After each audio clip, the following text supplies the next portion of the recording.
And the first game is on Brightmarsh, with Dink Esports saying goodbye, Atlas. You will reach the path of exile. See you on Breaklast.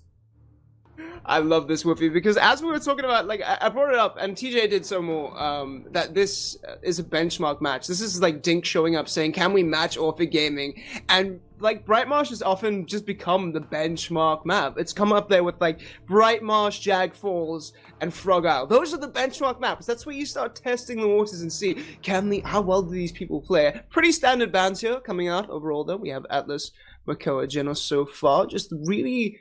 We see this a lot. It's just like the really strong champions that can do incredibly well all on their own and like win games or sway the tide of a game, shall we say?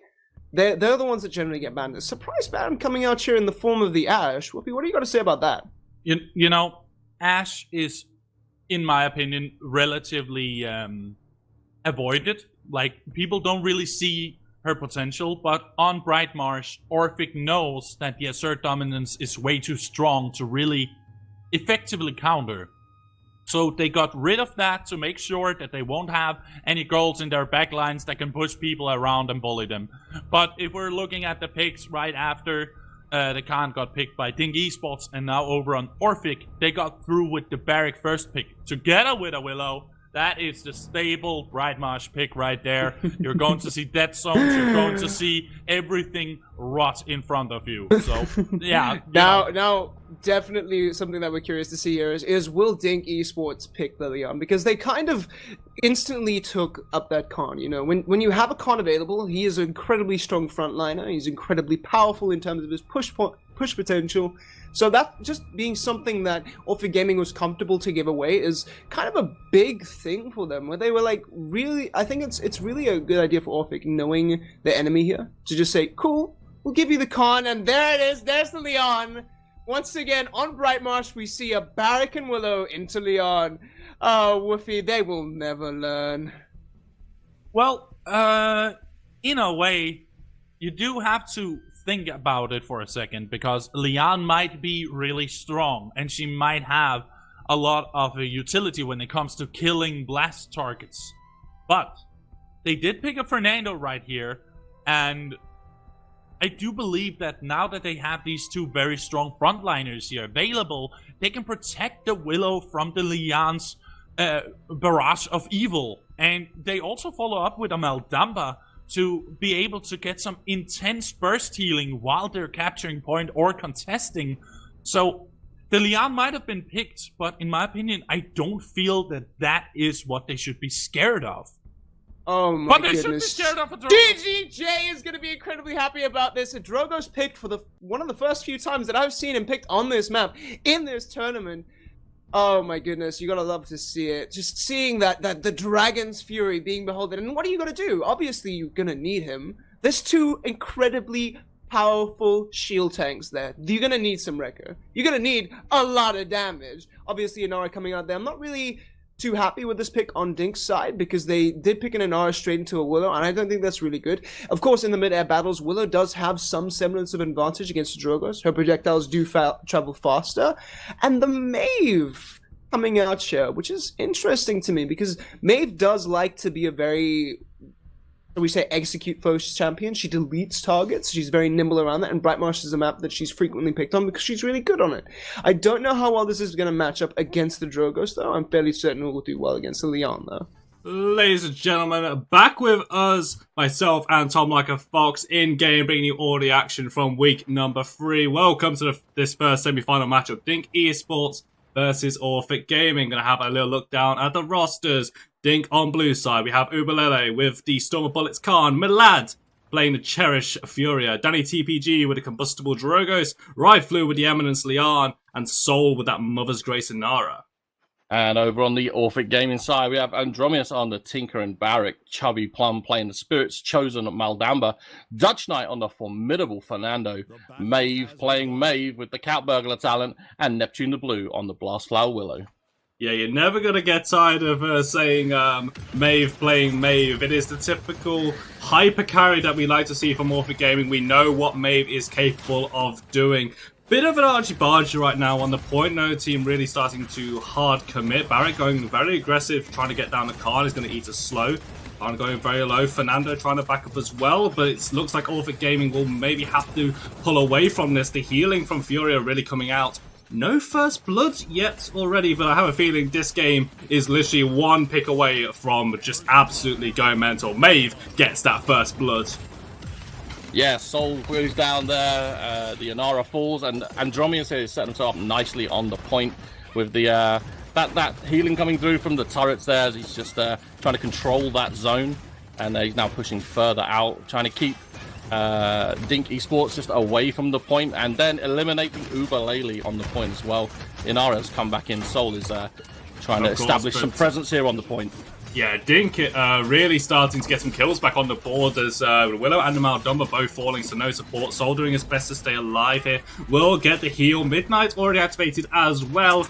Maybe looking for a way here just to stall for time. Bit of damage down onto the Fernando. Maeve trying his best. Will go very low and have to back away and heal up.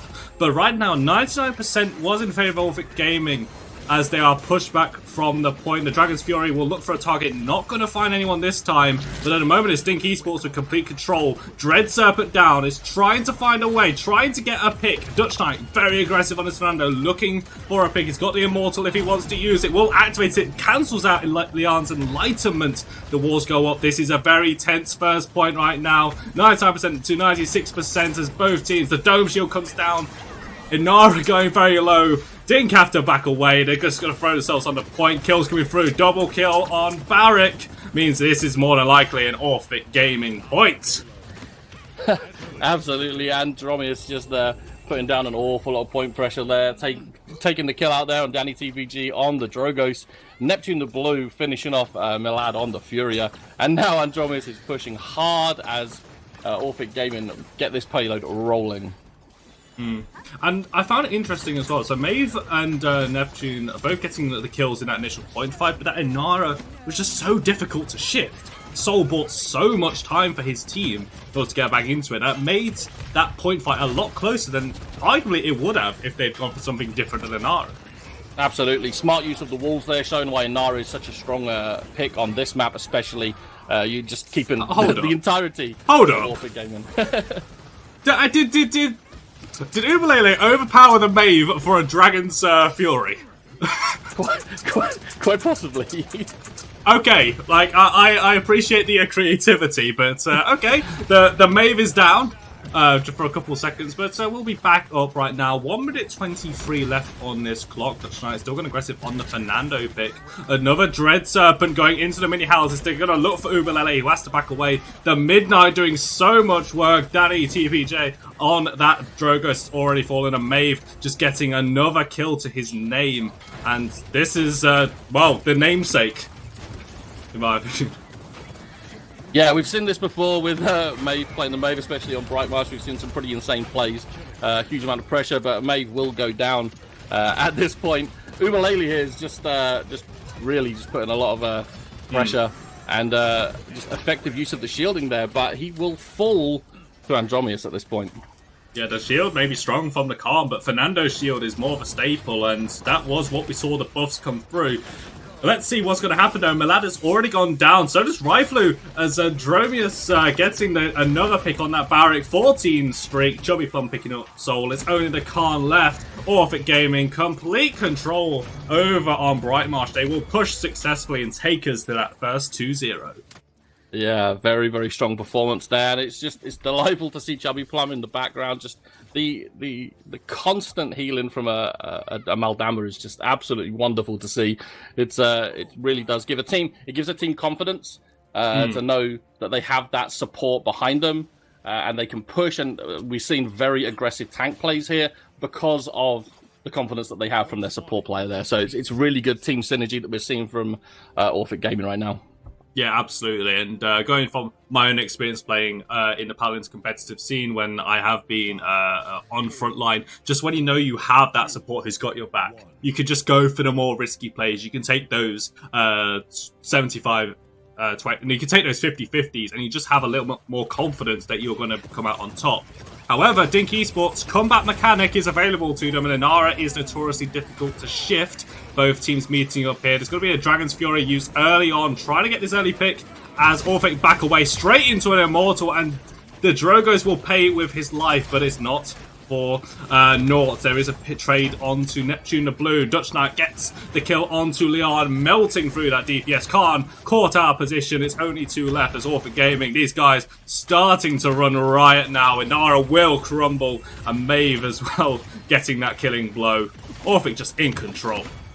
Absolutely. We're seeing some really, really strong tank play here. I mean, the Barrack, we've said it every week so far this season, but the damage that the Barrack is putting out, Andromeda's top of the damage charts right now on the Barrack, and really the pressure they are putting onto Dink right now is almost unbearable to watch. We've got a Barrack up in garden here by the tree, just the barricade constantly going up, and then the pressure from the Tinker in there is just too much for Dink to deal with, and Orphic Gaming will take the second payload.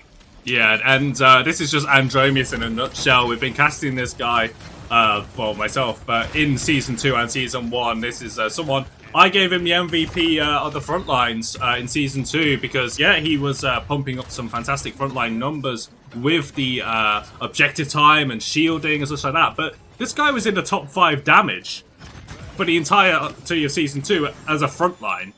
Like, what? Yeah, absolutely. That's kind of crazy. But what we're seeing right now is Neptune the Blue camping the roof here, putting a lot of pressure down. No, those time. Yeah, those beams, just having to dodge them out as well. But seems to have been a bit of a line being drawn right now between the two teams. Again, waiting for people to regroup. Dutch Knight is going to engage the fight over in the mini houses, looking for Inara. That damage reduction will mean Inara stays alive. Dutch Knight taking a lot of damage, has to moonwalk out of there. Does get a beautiful fireball down, and Drome is getting the killing blow. Overpower is going to be used onto Chubby Plum, trying to get the support out of the way. He is going to not fall off the map. A well-placed sliver keeps the support for Orphic Gaming alive. And that is a lot to burn for not much game. Yeah, absolutely. I mean, we've seen Dutch Knight having to back off there, trying to take the 1v1 to soul on the Inara, but the Inara just looks unkillable at times. It definitely feels to me that Orphic really are in their element right now. Just for Dink, they're taking the investment, they are taking these risks, but they're rolling the dice. It's just coming up snake eyes every single time. Ultimate's gonna be used again, a Dread Serpent down, looking towards Melad, but the Dread Serpent just fears everyone away. Orphic Gaming take game 1 4-0.